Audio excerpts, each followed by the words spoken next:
देश के मणिपुर, राजस्थान, मध्य प्रदेश सहित अन्य आदिवासी बाहुल्य प्रदेशों में आदिवासियों पर मानवता को शर्मसार कर देने वाली घटनाएं होने से आदिवासियों में भारी आक्रोश व्याप्त है और जिन जिन राज्यों में आदिवासियों पर अत्याचार व जघन्य अपराध की घटना कारित करने वाले लोगों के खिलाफ विरोध प्रदर्शन कर शासन प्रशासन से उन पर कठोर से कठोर कार्यवाही करने की मांग की जा रही है। इसी कड़ी में मध्य प्रदेश आदिवासी विकास परिषद के द्वारा 24 जुलाई को तहसील कार्यालय पहुंचकर महामहिम राष्ट्रपति, राज्यपाल, अनुसूचित जनजाति राष्ट्रीय अध्यक्ष के नाम तहसीलदार को ज्ञापन सौंपकर देश के राज्य मणिपुर, राजस्थान, मध्य प्रदेश जैसे आदिवासी बाहुल्य प्रदेशों में आदिवासियों पर मानवता को शर्मसार करने देने वाली घटनाओं में नियंत्रण करने व आरोपियों पर सख्त कार्रवाई करने की मांग की व मांग पूरी न होने पर उग्र आंदोलन करने की भी चेतावनी दी है। इसी तरह बालाघाट मुख्यालय में भी सोमवार को गोंडवाना स्टूडेंट यूनियन ने मुख्यालय के चौक चौराहों पर प्रदर्शन किया और मणिपुर सहित सीधी घटना को लेकर अपनी नाराजगी जाहिर करते हुए कहा कि एक ट्रेंड चल रहा है जिसके तहत आदिवासियों पर अत्याचार किया जा रहा है। तो यह 3 स्त्रियां वस्त्रहीन नहीं की, जीवन के 5 तत्वों को नग्न किया है। वस्त्रहीन वह स्त्री धरा, आकाश, समीर, अग्नि और नीर है और आज धरा चुप है, आकाश चुप है, समंदर मंद है, अग्नि प्रचंड है और नीर की तो इन आंखों में ही है। अब वह हमें कहाँ बचा है? हमारी आंख का पानी बहुत पहले मर चुका है, बचा हुआ बह कर थक चुका है। यह कहावत है, शर्म से पानी पानी होना, जो किताबों में चमक रही है और उस घर की। जिला मुख्यालय से 6 किलोमीटर दूर ग्राम भरवेली के वार्ड नंबर 18 में 4 युवकों ने एक युवक को चाकू, हाथ बुक्कों से मारपीट कर गंभीर रूप से घायल कर दिया।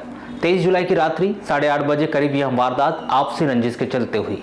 गंभीर रूप से घायल और बेहोश हुए युवक लव पिता चिंतामन ढेकवार 26 वर्ष को जिला अस्पताल से प्राथमिक उपचार के बाद मेडिकल कॉलेज नागपुर रेफर कर दिया गया है। प्राप्त जानकारी के अनुसार लव ढेकवार सरदार पटेल कॉलेज में माइनिंग से इंजीनियरिंग कर रहा है। परिवार में माता पिता व सभी लोग मजदूरी करते हैं। बताया गया कि लव ढेकवार का मोहल्ले के ही जीवनलाल कुंबलवार के परिवार के साथ आपसी रंजिश बनी हुई थी। 23 जुलाई की रात्रि 8:30 बजे करीब जब लव ढेकवार अपने गांव के हनुमान मंदिर मस्जिद की तरफ घूमने के लिए निकला था, तभी जीवनलाल के परिवार के पिंटू, अंकित, जीत और धनु लाठी चाकू लेकर आए और लव के ऊपर एकाएक हमला कर दिया। चाकू और लाठी के वार से लव ढेकवार गंभीर रूप से घायल होकर बेहोश हो गया। इस घटना को वहां के लोगों ने देखा और बीच बचाव किया। खबर मिलते ही परिवार के लोग भी मौका स्थल पर पहुंचे और गंभीर रूप से घायल लव को जिला अस्पताल बालाघाट लाकर भर्ती किया गया, जहां से प्राथमिक उपचार के बाद लव की गंभीर स्थिति को देखते हुए उसे मेडिकल कॉलेज रेफर कर दिया गया। किंतु परिवार के लोगों ने उसे नागपुर के एक निजी अस्पताल में भर्ती कराया था, किंतु स्थिति ठीक नहीं होने के कारण लव को वहां से भी मेडिकल कॉलेज नागपुर रेफर कर दिया गया। जिला अस्पताल पुलिस चौकी प्रभारी जितेंद्र माहेश्वर ने घायल लव के परिजनों का बयान लेकर अस्पताल तहरीर अग्रिम कार्रवाई हेतु पुलिस थाना भरवेली भिजवा दी। वहीं भरवेली पुलिस ने थाने के सहायक उप निरीक्षक ने इस मामले में घायल युवक लव की मां लक्ष्मी ढेकवार के द्वारा की गई रिपोर्ट पर जीवनलाल कुंबलवार परिवार सहित अंकित, जीत, पिंटू और धन्नु के विरुद्ध धारा 294, 323, 324, 506, 34 के तहत अपराध दर्ज कर विवेचना शुरू की गई है। बताया यह भी जा रहा है कि इस वारदात में जीवनलाल कुंबलवार भी शामिल था। एक और पुलिस प्रशासन के द्वारा नगर सहित पूरे जिले में उचित कानून व्यवस्था और मुस्तैद प्रशासन होने का दावा किया जा रहा है, तो वहीं दूसरी ओर नगर सहित पूरे जिले में चोरी व लूट के मामले थमने का नाम नहीं ले रहे, जहां अज्ञात चोर आए दिन चोरी की बड़ी वारदातों को लगातार अंजाम दे रहे हैं। वहीं पुलिस के दावे धरे के धरे नजर आ रहे हैं। नगर में लगातार बढ़ती जा रही चोरी की घटनाओं के बीच पिछले दिनों नगर के वार्ड नंबर 3 शांति नगर स्थित एक सुने मकान को अज्ञात चोरों ने अपना निशाना बनाते हुए चोरी की बड़ी वारदात को अंजाम दिया था, जिसकी शिकायत पीड़ित दंपति ने कोतवाली में दर्ज की है। बताया गया कि रिटायर्ड श्रीवास्तव दंपति और उनका परिवार चेन्नई से रामेश्वरम घूमने के लिए गया था, जिसके चलते पिछले 8 दिनों से घर सुना पड़ा था। इसका फायदा उठाते हुए चोरों ने घर में घुसकर चोरी की बड़ी वारदात को अंजाम दिया। 20 व 21 जुलाई की दरमियानी रात 3:30 बजे घर के गेट में लगा ताला तोड़कर घर के भीतर प्रवेश किया और अंदर ड्रेसिंग रूम में रखी दोनों अलमारी को खोलकर सामान बिखरा दिया। इन्होंने अलमारी में रखा सोने चांदी के जेवरात सहित नदी पर हाथ साफ कर फरार हो गए। जब श्रीवास्तव परिवार चेन्नई से वापस घर आया तो उन्हें घर पर चोरी हो जाने की सूचना मिली, जिसकी शिकायत उन्होंने कोतवाली थाने में दर्ज कराई, जहां फरियादी की शिकायत के आधार पर कोतवाली पुलिस ने मामले की जांच शुरू कर दी है। बताया जा रहा है कि चोरों की यहां काली करतूत उनके घर पर लगे सीसीटीवी कैमरे में कैद हो गई, जिसके आधार पर पुलिस आरोपी का पता लगाने में जुट चुकी है। हर साल की तरह इस साल भी सैयद अलहाज अब्दुल हकीम उर्फ हक्कू शाह बाबा रहमतुल्लाह अलैह चिश्ती का सालाना उर्स पूर्ण अकीदतो हर्षोल्लास और विधि विधान के साथ मनाया जा रहा है। इसकी शुरुआत सोमवार को परचम कुशाई और मुसल मजार पाक के साथ हो गई। बाबा के सालाना उर्स मुबारक पर उर्स कमेटी के द्वारा 31 जुलाई तक रोजाना ही विभिन्न कार्यक्रमों के आयोजन कर उर्स मुबारक का समापन किया जाएगा। उर्स मुबारक के इस मौके पर मेन रोड स्थित आस्ताना ए औलिया दरबार को सजाने का काम लगभग पूर्ण कर लिया गया। हर वर्ष की तरह इस वर्ष फिर रोजाना की विभिन्न कार्यक्रमों के आयोजन 31 जुलाई को कुल शरीफ की फातिया के बाद उर्स मुबारक का समापन किया जाएगा। सैयद अलहाज अब्दुल हकीम उर्फ हक्कू शाह बाबा रहमतुल्लाह अलैह चिश्ती के 219वें सालाना उर्स मुबारक पर मेन रोड स्थित आस्ताना औलिया दरबार को रंग रोगन कर रंग बिरंगी लाइटिंग से सजाया गया है। तो वहीं उर्स मुबारक के आगाज को देखते हुए दरबार शरीफ में आकर्षक डेकोरेशन लगाकर दरगाह शरीफ को फूलों से सजाने की तैयारियां जोरों पर है। वहीं उर्स कमेटी व दरबार कमेटी के द्वारा उर्स मुबारक पर आयोजित होने वाले विभिन्न कार्यक्रमों की तैयारियां पूर्ण कर ली गई। का शुभारंभ आज हो चुका है, जिसमें आज 24 जुलाई को सुबह 10 बजे मज़ार शरीफ का गुसल और परचम कुशाई हुई। इसके बाद 26 जुलाई को इमाम हुसैन रज़ी अल्लाह ताला अन्हु की मुए मुबारक शरीफ का दीदार कराया जाएगा। उसके बाद 28 जुलाई को मिलाद शरीफ का कुरान खानी का प्रोग्राम होगा। उसके बाद बाबा का उर्स 29 जुलाई को 10 मुहर्रम के दिन मनाया जाएगा। इसमें दरबार से भव्य शाही संदल जुलूस निकाला जाएगा, जो नगर भ्रमण करते हुए वापस दरबार पहुँचेंगे। नए जिला पंचायत भवन में कार्यालय शिफ्टिंग का विवाद बीते कुछ दिनों से चल रहा है, जो अभी भी थमने का नाम नहीं ले रहा है, क्योंकि जहां एक और पंचायत बॉडी पूरी सुविधाएं उपलब्ध नहीं होने के कारण अभी जिला पंचायत में जाने के लिए मना कर रहे, तो वहीं जिला कलेक्टर के द्वारा सभी अधिकारी कर्मचारियों को सख्त नोटिस जारी किए गए थे कि वह शीघ्र ही जिला पंचायत के नए भवन में शिफ्ट हो। किंतु 24 जुलाई को नए जिला पंचायत भवन में अधिकारी कर्मचारी सहित जिला पंचायत की बॉडी शिफ्ट तो नहीं हुई, किंतु जिला पंचायत के मुख्य कार्यपालन अधिकारी DS रंदा जरूर अकेले ही नया जिला पंचायत भवन में शिफ्ट होकर कार्य करते हुए नजर आए। जैसे जिला पंचायत अध्यक्ष सम्राट सरस्वार को पता चला कि नए भवन में मुख्य कार्यपालन अधिकारी DS रंदा के द्वारा अकेले ही जाकर काम किया जा रहा है, तो मैं सभी पदाधिकारियों के साथ नए जिला पंचायत भवन में पहुंचे और उन्होंने मुख्य कार्यपालन अधिकारी से कहा कि उनका कक्ष कहाँ है। और जब उनके द्वारा उन्हें सेकेंड फ्लोर का उनका कक्ष बताया गया तो उन्होंने साफ शब्दों में कह दिया कि आप हर चीज़ में अपनी मनमानी कर रहे हैं। तभी जिला पंचायत के मुख्य कार्यपालन अधिकारी के द्वारा उनसे कहा गया कि आपके द्वारा ही तो यहाँ पर भूमि पूजन किया गया था, तो जब यहाँ शिफ्ट नहीं होना था तो क्यों आप लोगों के द्वारा भूमि पूजन किया गया। जिस पर श्री सम्राट के द्वारा कहा गया कि जो भूमि पूजन किया गया था उस पत्थर को भी यहाँ से गायब कर दिया गया है, क्योंकि भाजपा नहीं चाहती कि यहाँ पर कांग्रेस के समय पर हुए भूमि पूजन का बोर्ड लगा रहे व उसका श्रेय कांग्रेस को न जाए। इस कारण से वहाँ से भूमि पूजन का पत्थर को भी हटा दिया गया। उसके बाद उन्होंने कह दिया कि अब वहाँ जहाँ पर मुख्य कार्यपालन अधिकारी का कक्ष बना है वहीं बैठेंगे, क्योंकि जिला पंचायत उनकी है, वहाँ कहीं भी बैठ सकते हैं। एवं जिस प्रकार से आयोग अध्यक्ष गौरीशंकर बिसेन के द्वारा अपनी मनमानी करते हुए नए भवन में कलेक्टर के माध्यम से उन्हें शिफ्ट कराया जा रहा है, वहाँ आयोग अध्यक्ष गौरीशंकर बिसेन के कहने पर ही किया जा रहा है और वह नहीं चाहते कि बिना कंप्लीट हुए भवन में वहाँ प्रवेश करे। देखिए, आज हम लोग जिला पंचायत के नए भवन में खड़े हैं। काफ़ी चीज़ें अभी कंप्लीट होने की बाकी है और जिस तरीके चोर जैसे हमारे CO साहब एक एक अधिकारी से एक एक कट्टा बुला के यहाँ पे हमसे छुपा के अपना सामान लेकर आ रहे हैं, तो बहुत गलत है। क्योंकि कोई भी भवन में प्रवेश किया जाता है तो पूजा पाठ के साथ और तरीके से 4 लोगों को बुला के एकदम अच्छे से किया जाता है। लेकिन ये चोरों जैसा जो आज इनने व्यवहार किए हैं बहुत गलत है। हम चाहते हैं कि ये साफ़ सफाई और जो थोड़ी बहुत आने जाने में जो व्यवस्था को वो करना है उसको ठीक करे और एकदम बारात लेकर शानदार तरीके से राजा जैसे CO और हम लोग सब यहाँ साथ में आए। ये जिस तरीके से चोरी जैसा जो लड़की भगा के ले जा रहे हैं, इस टाइप से इन लोग काम कर रहे हैं, मैं इसके खिलाफत करता हूँ। और कल हमारा प्रदेश स्तरीय सम्मेलन है भोपाल में जिला पंचायत सदस्यों का, तो हम लोग सभी उसमें जा रहे हैं। हमारी इच्छा है और कलेक्टर साहब से तो बात हो नहीं पा रही है, लेकिन कलेक्टर साहब को ये मैसेज भी देना चाहते हैं कि हम 2 दिन में भोपाल से वापस आ रहे हैं हमारे सम्मेलन से। उसके बाद में ये एक साथ में हम यहाँ पे प्रवेश करे। जब तक ये अपने रोड में जहाँ जहाँ गड्ढे और जो भी यहाँ पे कमियाँ हैं उसको ठीक करे, भले ही 4 दिन लगे 6 दिन लगे, लेकिन ये जब तक अप टू डेट नहीं होता तब तक यहाँ आना उचित नहीं है, क्योंकि ग्रामीण लोग भी जो आ रहे हैं उनके साथ भी दुर्घटना हो सकती है। रोड को थोड़ा चलने लायक बनाएं, उसके बाद में हमसे सलाह करके यहाँ पे आने की अपनी योजना बनाएं। आज जैसे कि सीओ साहब आकर के यहाँ कोर्ट ले रहे हैं, बाकी कर्मचारी आए, उसको लेके क्या कहेंगे? देखिए, इनको सस्पेंड होने का डर है, इनको धमकी दी गई है, तुम अगर यहाँ वो नहीं करोगे तो ऐसा कर देंगे वैसा कर देंगे, सस्पेंड कर देंगे। CR कलेक्टर साहब के पास में, कलेक्टर साहब की CR गौरी बहू के पास में रखी है। जो गौरी बहू के खिलाफ में कलेक्टर साहब नहीं जा सकते, कलेक्टर साहब के खिलाफ में हमारे CO साहब नहीं जा सकते, CO साहब के खिलाफ में हमारे कर्मचारी नहीं जा सकते।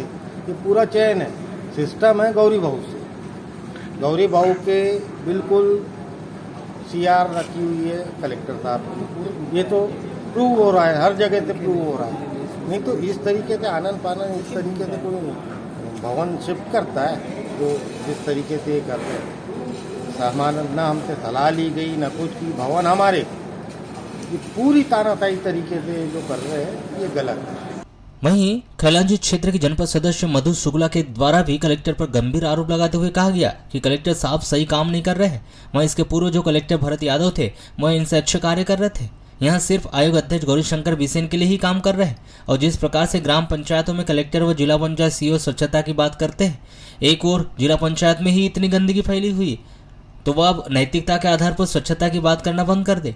वहीं उन्होंने यह भी बताया कि बहुत सारी चीज़ें कंप्लीट नहीं हुई है, इस कारण वह भवन में नहीं आना चाहते, किंतु आज CO जिला पंचायत चोर जैसे आकर यहाँ पर शिफ्ट होकर काम कर रहे हैं और वहाँ जिला पंचायत की बॉडी से छुपकर अपना सामान लाकर शिफ्ट हो रहे हैं, जो कि बहुत गलत है। और उन्होंने भवन में प्रवेश बाजे गाजे व 4 लोगों के साथ में आकर जिला पंचायत में प्रवेश करने की बात कही।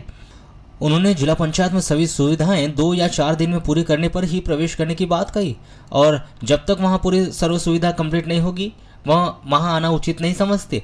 वहीं उन्होंने जिला पंचायत के CEO को अकेले आकर काम करने को लेकर कहा कि आज तक जिला पंचायत सस्पेंड होने के डर से अकेले आकर जिला पंचायत के नए भवन में कार्य कर रहे हैं। उन्हें धमकी दी गई है कि वह जल्द ही शिफ्ट नहीं हुए तो उन पर दंडात्मक कार्रवाई कर दी जाएगी। इस कारण वह यहाँ आकर काम कर रहे हैं, क्योंकि देखा जाए तो जिला पंचायत के मुख्य कार्यपालन अधिकारी कलेक्टर साहब से डरते हैं और कलेक्टर साहब गौरीशंकर बिसेन से डरते हैं, और गौरीशंकर बिसेन के खिलाफ में कोई भी नहीं जाना चाहता, जबकि वह बता रहे हैं कि भवन उनके है और ना ही उनसे पूछा जा रहा है और तानाशाही पूर्वक आज भवन में प्रवेश करवाया जा रहा है। यह गलत है। और जब भूमि पूजन हुआ था तो वो नहीं थे। और अगर उस प्रस्ताव पर विचार विमर्श नहीं किया गया, इसका जिला पंचायत भवन है तो जिला पंचायत बॉडी का भी कुछ महत्व होता होगा। इसीलिए तो मैंने कहा था माननीय कलेक्टर को आपको भी बोला था 15 दिन अगर बैठ के बात कर लो जो निर्णय होगा, क्योंकि अभी पुनर्घनत्वीकरण योजना के अंतर्गत सारे कार्यालय बिल्डिंग आए हुए हैं, वो काम स्टार्ट नहीं होगा तो राशि वापस चली जाएगी। अब उन कार्यालयों को शिफ्ट करना है, ठीक है ना, उसकी भी व्यवस्था है। यहाँ शिफ्ट कर देते, यहाँ शिफ्ट कर देते, आपको 6 महीने के लिए शिफ्ट मैं करना था। कह रहा हूँ कि आप कलेक्टर महोदय से बात कर लो कि सर ये भी हो सकता है। हम कोई तो आगे मेरे से बात करने की कोशिश कर रहे थे, 3 बार ट्रेनों को खबर कर दिए, पहले कल आएंगे, 3 बार इस ट्रेनों को आपको कल आ रहे हैं ना, कल आ रहे हैं, छुट्टी पे है। ऐसा लोकार्पण होगा, जितने जिला पंचायत सदस्य हैं वो सारे लोकार्पण कार्यक्रम में आएंगे। पूजा करेगा, बिल्डिंग का शुभारंभ पूजन पाठ से होगा। हम ऐसे नहीं आते, हम सनातन संस्कृति के लोग हैं, हम पूजन पाठ के साथ आएंगे अपनी जिला पंचायत में, ऐसे नहीं आते। और ऐसा गृह प्रवेश करते कि कलेक्टर अपने घर का पूछिए, कलेक्टर पूजन पाठ के साथ प्रवेश करेंगे, ऐसे थोड़ी ना मैडम की और आगे सारे जिला पंचायत सदस्य, सारे कर्मचारी जिला पंचायत के रहेंगे, पूरे अधिकारी रहेंगे, हम वाइस करेंगे, उनको कहाँ आएंगे सर, कहाँ से आएंगे? इतनी बड़ी सरकार ने दी है व्यवस्था, उसको नजरअंदाज क्यों करा? हमारे किसी को कॉन्फिडेंस में ये कि जिला पंचायत के नीचे कर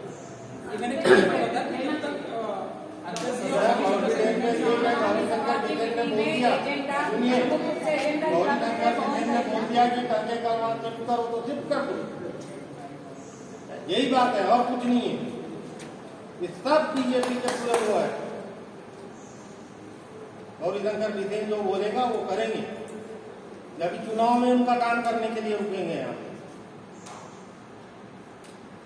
उस दिन तो बोले 4 महीने बाद ही जाऊंगा करके। ये चुनाव में काम करने के लिए शिवराज सिंह चौहान और गौरीशंकर डिफेंस यहाँ इनको रखी है। ये नौकर उनके है, प्रशासन के नहीं है। हमारे कोई मीनिंग नहीं रखते। जिला पंचायत अध्यक्ष इनके लिए 0 है, सदस्य 0 है। जब इस संबंध में मुख्य कार्यपालन अधिकारी DS रंदा से हमारे द्वारा चर्चा की गई तो उनके द्वारा बताया गया कि नया जिला पंचायत भवन पूरी तरह बनकर तैयार हो गया। पुराने भवन में खस्ता हाल होने की वजह से पानी रिस रहा था। इस कारण से वह भी चाहते हैं कि अब नया भवन यदि बनकर तैयार हो गया है तो नए भवन में शिफ्ट हो जाना चाहिए। वह कलेक्टर महोदय के निर्देश भी है कि जल्द ही नए जिला पंचायत भवन में शिफ्ट हो। उसी को देखते हुए उनके द्वारा आज नए भवन में आकर काम किया जा रहा है। उनका स्टाफ भी धीरे धीरे नए भवन में शिफ्ट हो रहा है।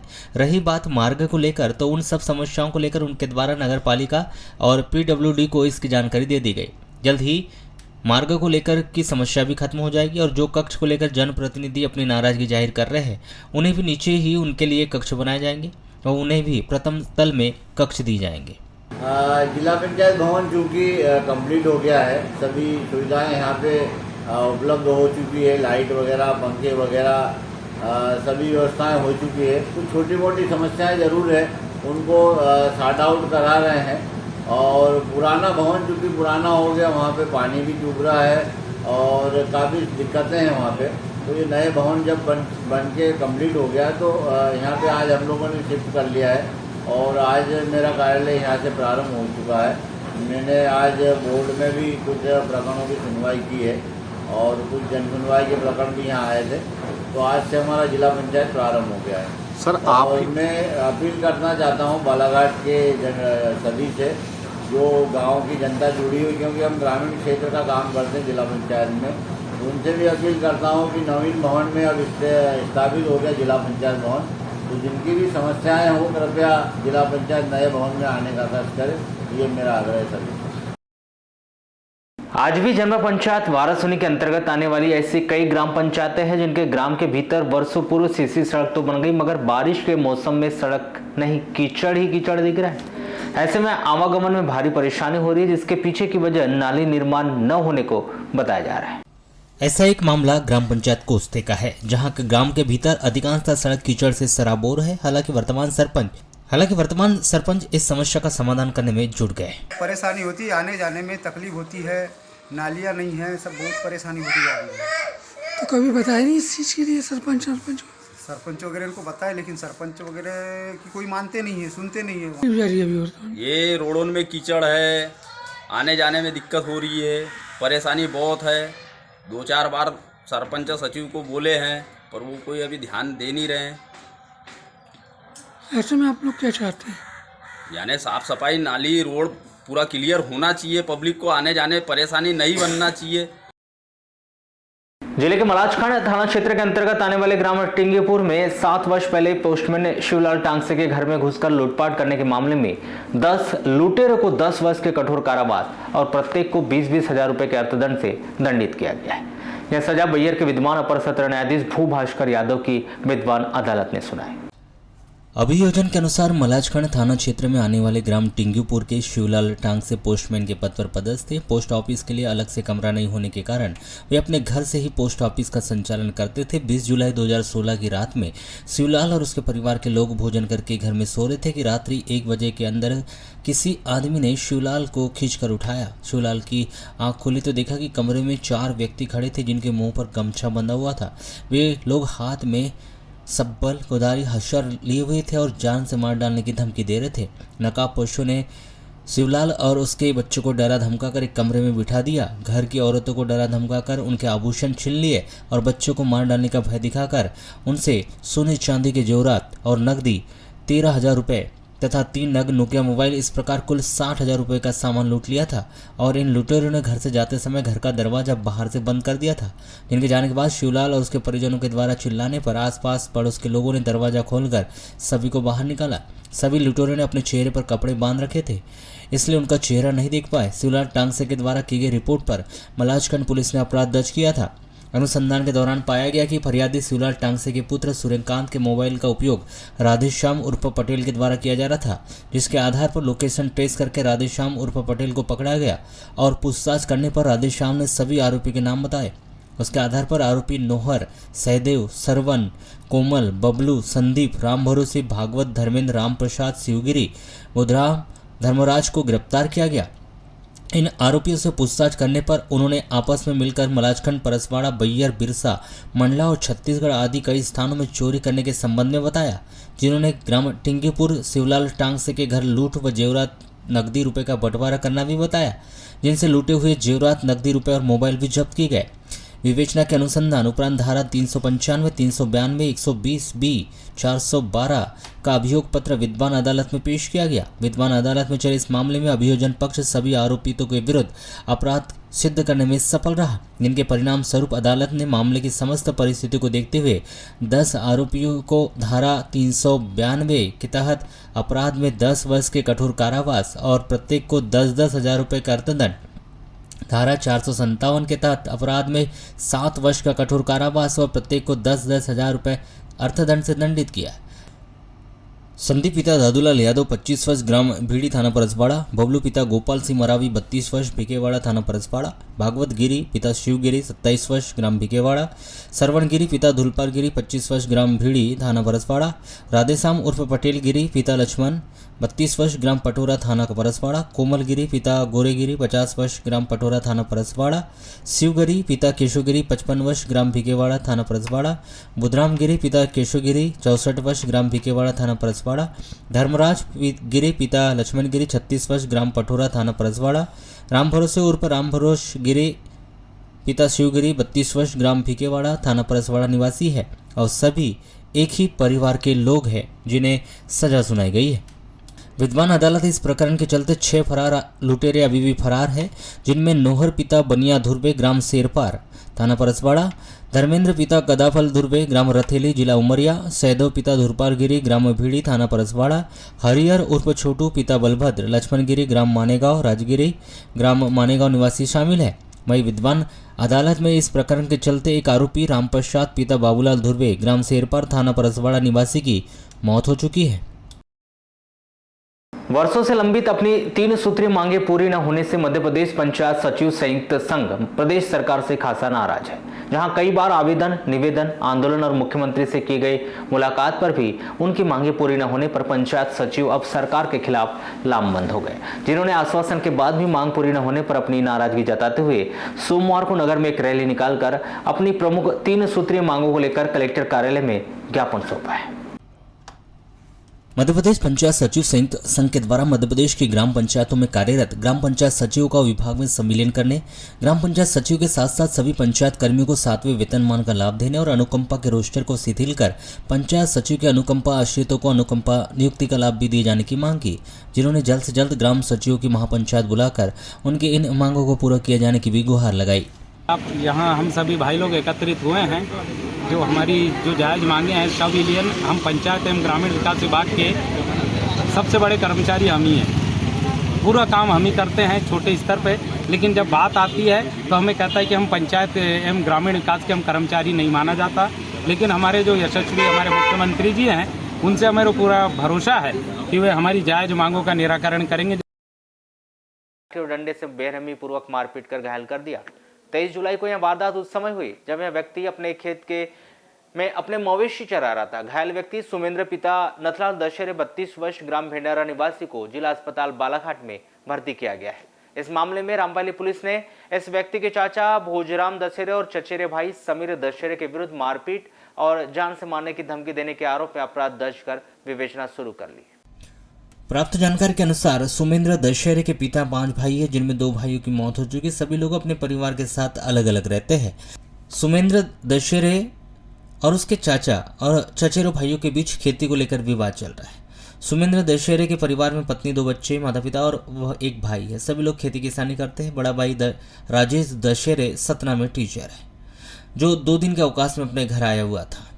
बताया गया है कि 23 जुलाई को सुमेंद्र दशहरे ने अपने घर के मवेशी, गाय और भैंस चराने के लिए अपने खेत के पास ही ले गया था। 3 बजे करीब जब सुमेंद्र अपने मवेशी चरा रहा था, तभी सुमेंद्र का चाचा भोजराम दशहरे व चचेरा भाई ऋतिक भी अपने मवेशी लेकर आ गए और उसने सुमेंद्र को वहाँ पर मवेशी चराने से मना कर दिया। दोनों के बीच वाद विवाद होने लगा। सुमेंद्र ने उसे गालियाँ देने से मना किया। इस बीच दोनों के बीच वाद विवाद होने लगा। यह सुनकर समीर दशहरे लाठी डंडा लेकर खेत पहुंचा और सुमेंद्र ने समीर के हाथ में लाठी डंडा देखा और वह अपने भाई राजेश को मोबाइल से फोन कर बता ही रहा था। तभी समीर और उसके चाचा भोजराज ने सुमेंद्र को धक्का देकर गिरा दिया और उसे लाठी डंडे और कुल्हाड़ी से बेरहमी पूर्वक मारपीट करने लगे। सुमेंद्र के हाथ से मोबाइल चालू गिर गया। भोजराज और समीर के द्वारा की जा रही गाली गलौज की आवाज़ सुनकर राजेश ने सुनी और वह अपने पिता नत्थाराम के साथ दौड़ते हुए खेत आने निकले। इधर समीर और उसके चाचा भोजराम ने सुरेंद्र को लाठी डंडों से मारपीट कर बेहोश हो जाने पर उसके दोनों पैर गमछे से बांधकर उसे नाले में फेंकने के लिए ले जा रहे थे। तभी वहां कृषि कार्य कर रहे लोगों ने देखा और चिल्लाया। तब समीर और उसके चाचा भोजराम सुरेंद्र को वहीं छोड़कर फरार हो गए। रास्ते में उन्हें राजेश और उसके पिता नत्थाराम मिले तो दोनों ने उनसे भी लड़ाई वाद विवाद कर दिया।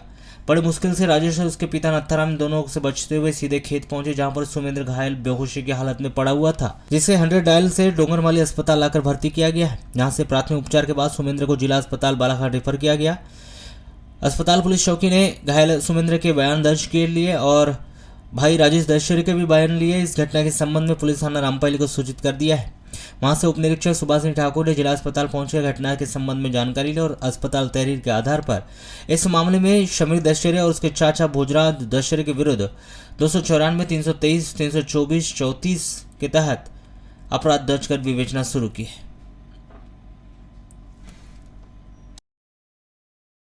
शहर को हरियाली से आच्छादित करने के भाव को लेकर rotary club of Wainganga Dewas के द्वारा मिशन वृक्ष अभियान चलाया जा रहा है, जिसके तहत शहर के विभिन्न स्थानों में पौधारोपण किया जाना है। इसी कड़ी में गत दिवस rotary club of Wainganga Dewas ने नगर के धर्मकांटा मार्ग पर स्थित गुरुद्वारा परिसर में 51 विभिन्न प्रजाति के पौधों का रोपण किया, जिसमें नीम, अशोक, आंवला, हिबिस्कस, गुलाब, पुत्रनजीवी, गुहा, कॉन्ट्रैक्ट्स के पौधों का रोपण किया गया। इस दौरान गुरुद्वारा प्रबंधन ने लगाए गए पौधों के संरक्षण का संकल्प लिया। Rotary club of Wainganga Dewas के अध्यक्ष रोटेरियन मेघा चोपड़ा व सचिव रोटेरियन रितु माहेश्वरी ने बताया कि पर्यावरण संरक्षण हम सभी का नैतिक दायित्व है। वृक्ष है तो हम है। वृक्षों की उपयोगिता हमारे जीवन में कोरोना काल में हम देख चुके हैं, जब लोग ऑक्सीजन की कमी से जूझते और मरते देखे गए।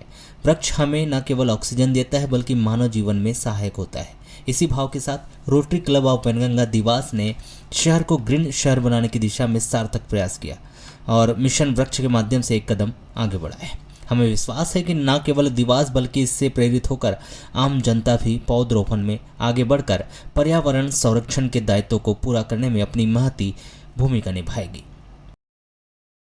भगवान शिव की आराधना का पावन महीना सावन में तीसरे श्रावण सोमवार पर नगर के तमाम शिव मंदिरों में बड़ी ही संख्या में शिव भक्तों ने भगवान शिव का जलाभिषेक कर उनकी पूजा अर्चना की। सावन के तीसरे सोमवार पर सुबह 6 बजे से ही मंदिरों में भक्तों की अच्छी खासी भीड़ दिखाई दी, जहां सुबह स्नान करने के बाद बड़ी तादाद में लोग भगवान शिव की पूजा करने के लिए मंदिरों में पहुंचे, जिनके द्वारा भगवान शिव और माता पार्वती की विशेष पूजा अर्चना की गई। सावन महीने के तीसरे सोमवार को नगर के तमाम शिवालयों में श्रद्धालुओं की खासी भीड़ नजर आई, जहां सुबह से लेकर देर शाम तक हर हर महादेव, जय ओम शिवकारा की भी गूंज सुनाई दी। अल सुबह से ही श्रद्धालुओं की मंदिरों में खासी भीड़ रही। वहीं शिव मंदिरों के साथ ही अन्य मंदिरों में भी दिन भर भक्तों का तांता लगा रहा। भक्तिमय माहौल का यह नजारा नगर के शंकर घाट, बूढ़ी शिव मंदिर, श्री शिव साई मंदिर, बहिर चौक के समीप स्थित शिव मंदिर सहित अन्य शिव मंदिरों में भी देखा गया। सभी शिव मंदिरों में श्रद्धालुओं की भारी भीड़ रही। कई श्रद्धालु भक्तों के द्वारा पंडितों की मौजूदगी में शिव महाभिषेक, महामृत्युंजय के जाप और रुद्राभिषेक किया गया। वहीं पंडितों के द्वारा शिव महापुराण पाठ कराकर रात्रि को भगवान भोले की भक्ति में जगराता किया गया।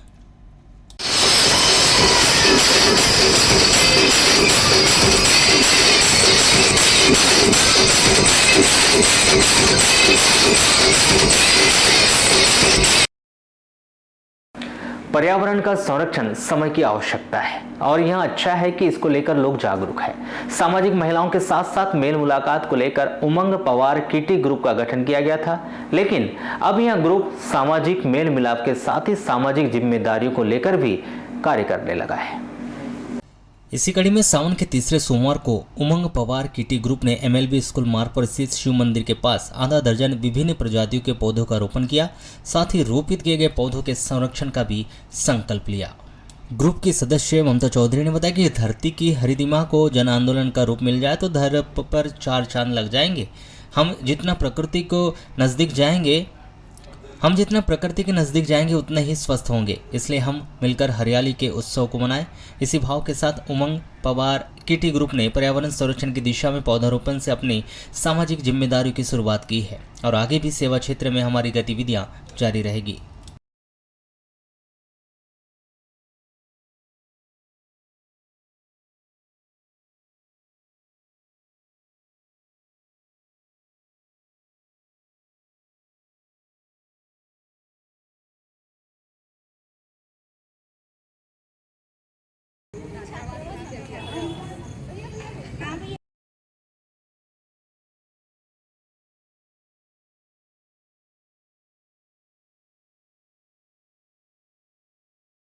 हमारा उमंग पवार किटी ग्रुप जो कि 15 सालों से हम लोग खेल कूद मौज मस्ती के लिए बनाए थे, परंतु आज हमको इस बात की खुशी है कि हम लोग खेल कूद मौज मस्ती से निकल करके कुछ पर्यावरण संरक्षण और दूसरी चीज़ों के बारे में सोच रहे हैं।